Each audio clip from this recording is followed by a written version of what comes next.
Hello everybody, how are you guys doing? This is Rob of Rule of Two Review. Welcome back to the channel, and today I want to discuss IG Aonuma's recent quotes about the future of The Legend of Zelda, and whether or not the template of Breath of the Wild and Tears of the Kingdom is the proper direction going forward for the franchise. So, as we know, and as I discussed recently on the channel, IG Aonuma, when being interviewed by Game Informer, recently discussed the successes of The Legend of Zelda in the Breath of the Wild and now Tears of the Kingdom era, and how Breath of the Wild, in a sense, almost introduced a new formula and a new template for the franchise that he essentially spells out as being the future direction for the franchise, following the more traditional linear path of Zelda games in the mostly 3D era. He feels like Breath of the Wild was the beginning of a paradigm shift, and that probably most of the future games will feel similar to these games. Now, in my video breaking down his quotes and talking about what this could mean for the future of Zelda,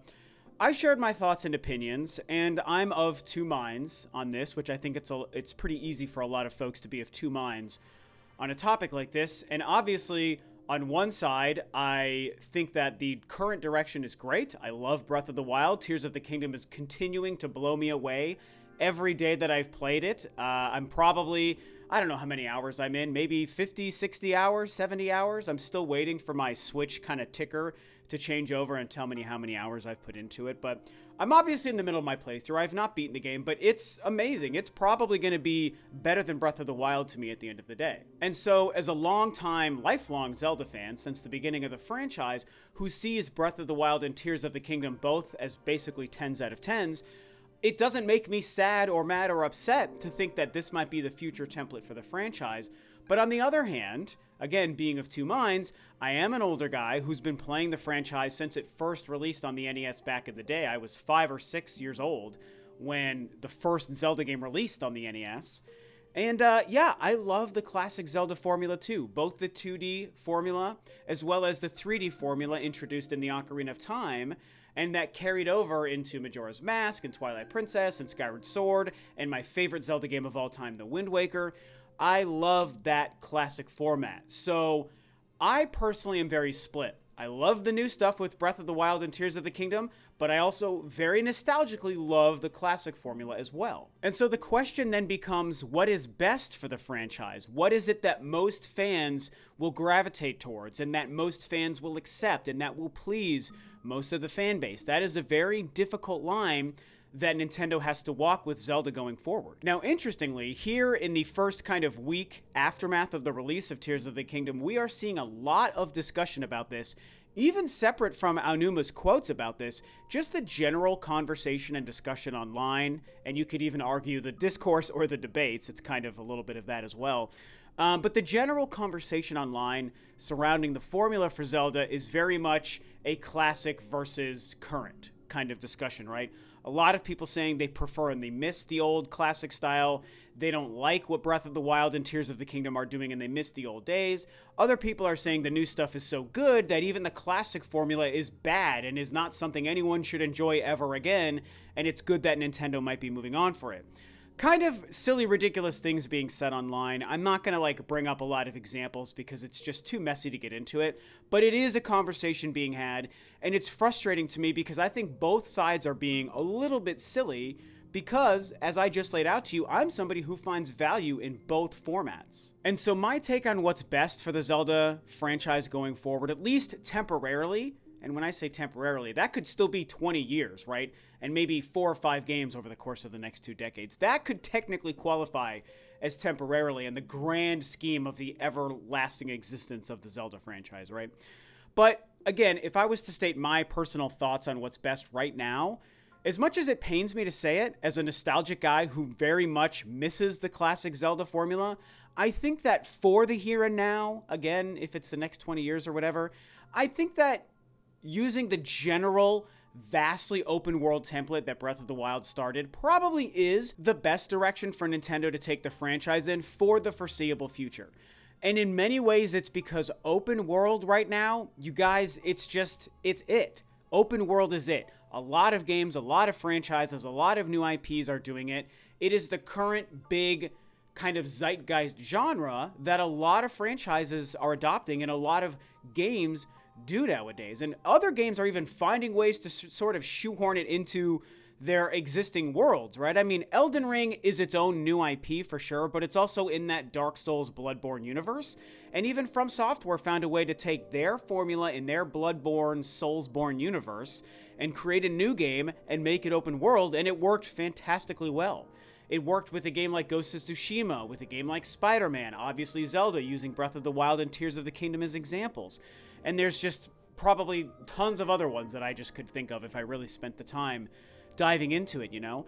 And so, you know, back in the 90s, it was fighting games. In the 2000s and in the 2010s, kind of the first person in the shooter genre really took over as the zeitgeist thing.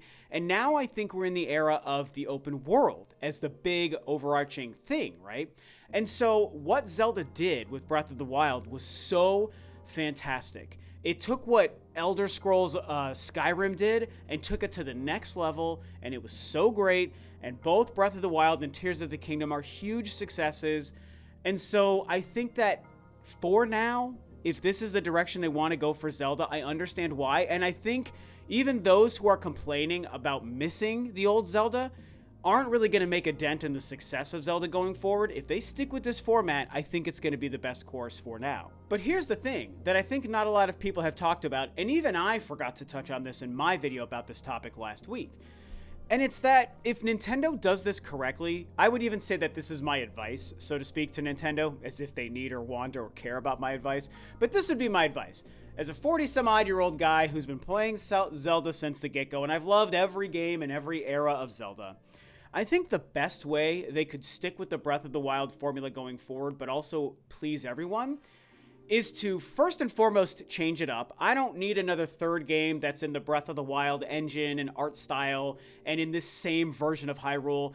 I would love the reset, and I've touched on this in a few videos recently. The Zelda franchise is known for resetting every game or every couple of games, right? Where we get a different art style, a different world, a different place in the time period. Link and Zelda and Ganondorf and the world of Hyrule we're in is very, very different from game to game, usually. Breath of the Wild and Tears of the Kingdoms are the rare example of two games that are direct sequels and directly connected in all these ways. But I'd like for the next game to be another fresh reset. And in doing so, Nintendo can still make a brand new, vast open world that's a living, breathing thing. It can be called Hyrule, but a completely different map of Hyrule. It can be called a different place, like how we went to Termina in Majora's Mask, and make a whole new map with a different art style. And in doing that fresh reset, they can do two things at one time. Keep it open world, like Breath of the Wild, but also maybe get rid of the 100 and some odd shrines idea and go back to some traditional Zelda dungeons. Give us 7 to 9 huge dungeons, okay, within this huge sprawling world. You don't need 120 shrines spread throughout it, as much as I like that. Give us those. Give us a more traditional kind of companion character, more in the line of Navi or Midna, and just do that. And there's nothing really, if you think about it, guys, there's nothing truly holding Nintendo back from basically merging the two ideas.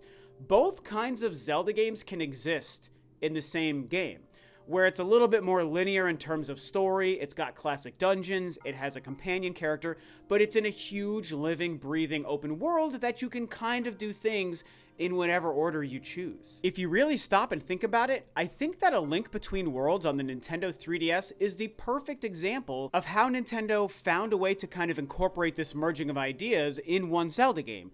Granted, it was a portable game, it was that kind of 2D top-down, and I know 2D is ironic on a 3DS game, but you guys know what I mean. It's using that kind of top-down view of the classic Zelda games.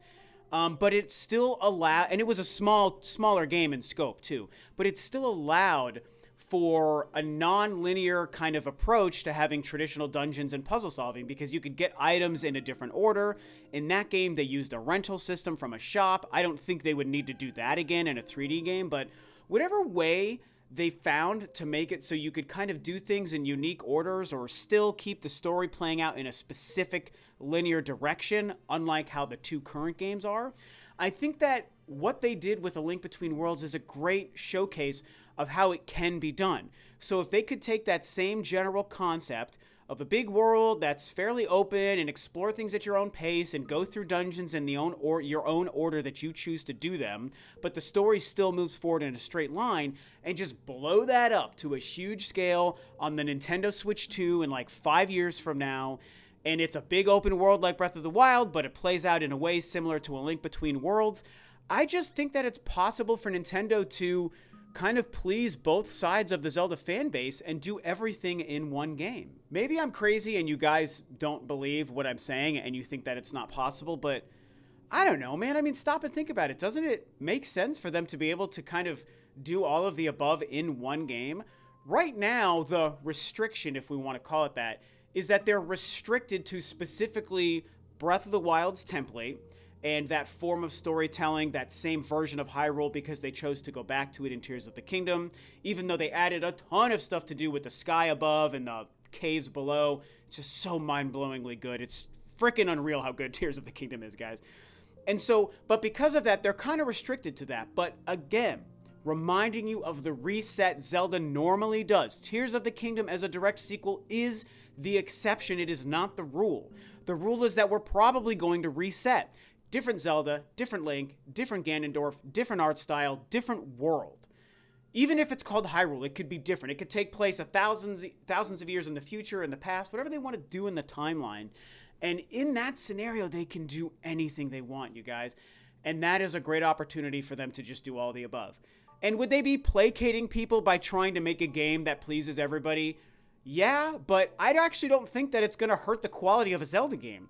Zelda, to me, exists in a way that you can actually very organically and genuinely do that. You can make a genuine game that is doing its own thing, but still is appeasing both sides of the fan base. And in theory, almost all Zelda fans would hopefully be pretty happy with the final product. So I just wanted to obviously riff about this a little bit more because I've been thinking about it since he made those quotes, since I made my own video discussing those quotes, and in the many hours I've put into Tears of the Kingdom since, and still just loving the game and excited for them to continue in this direction, but also missing the classic Zelda. It's like, duh, they can still do all of the above in one game if they choose to do it next time. So that's what I think.